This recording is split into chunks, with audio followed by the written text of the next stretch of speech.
So let's talk a little bit about the importance of rewriting expressions and functions before you derive. The idea that when we are using the power rule, which is the most often used derivative rule in calculus, the idea that it's power out front, power one less, you can't always do it immediately until you rewrite it as an x to a power. It can't be in the denominator, it can't be under a radical.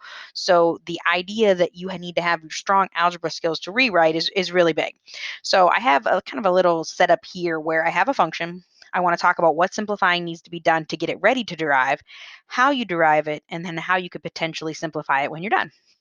So for the first one, if you have an x in the bottom, you need to use negative exponents. So this would be simplified as 2x to the negative 1 power. Notice the 2 doesn't change, but it's the x that has the negative 1 power. So now when I derive it, power out front, power 1 less, I'm going to get negative 2, and then power 1 less would be the negative 2. We're dropping down a power. So here's what I mean about simplifying. You're going to notice a lot of problems will ask you to not leave negative exponents in your answer. So that's probably one of the biggest simplifying. So once you use those negative exponents, you kind of want to get rid of them and go back to a positive exponent. So this is what I mean by the simplified version, putting it back to the bottom. So the second one gives an example of what happens when it's in radical notation. Radical notation is really not helpful in calculus. We kind of get rid of it any chance we can. So we're going to rewrite that as x to the 3/5. It's always power over root. This is going back to kind of like an algebra 2 topic. So then to derive it, power out front, and then we have to drop to a power 1 less. So we have to take 1 off of 3/5, which would be negative 2/5. And then my simplifying, same thing. I don't want to leave negative exponents in my answer. Sometimes they don't mind. You'll have to kind of look at delta math and see what it expects. I am going to ask that you move negative exponents to the bottom because I know in future chapters it's really helpful.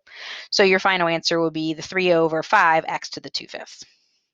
The third one kind of has both issues. You have a radical that we don't want.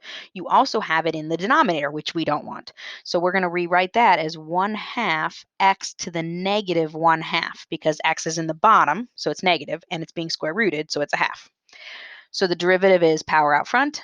So that's going to give you a negative 1/4 when I multiply the negative 1/2 times the positive a half. And then power 1 less goes down to negative 3/2. And then the simplifying, again, getting rid of negative exponents, you're going to move it to the bottom. Now, you also could go back to radical notation. Some delta math questions actually ask you to do that. I often just want you to stop here. But if you had to go back to exponent notation, you would have a negative 1/4, and then this would be the square root of x cubed, because again, it's power over root. The numerator is the power, the root is the denominator. Next one, 4/5 t to the third. And again, variable doesn't matter. You can use t's, you can use x's, any variable. Doesn't change the process. So this is 4/5 t to the negative 3 because it's in the bottom being cubed. So power out front gives you a negative 12/5. Power 1 less drops it down to the negative 4th. And then again, rewriting it by moving that negative exponent to the bottom, it'll join the 5 that's already in the bottom. So you have negative 12/5 t to the fourth. And if you switch variables, if you decide you don't like t's, sometimes my t's look like plus signs, you are welcome to do that. Just kind of stick with the variable. I believe on delta math, they do want you to use the variable that they do. And then finally, the last one, I do want to mention some don't have to be simplified at all. This one's great. We can go all the way to the derivative column, say, well, the derivative of 3/2 x is just 3/2, and there's no reason to simplify. So you will have ones that don't need rewritten, that don't need simplified, that you're able to just do the power rule right from the start. So that just kind of recaps some of the most common rewriting that you'll use when you're using the power rule for derivatives.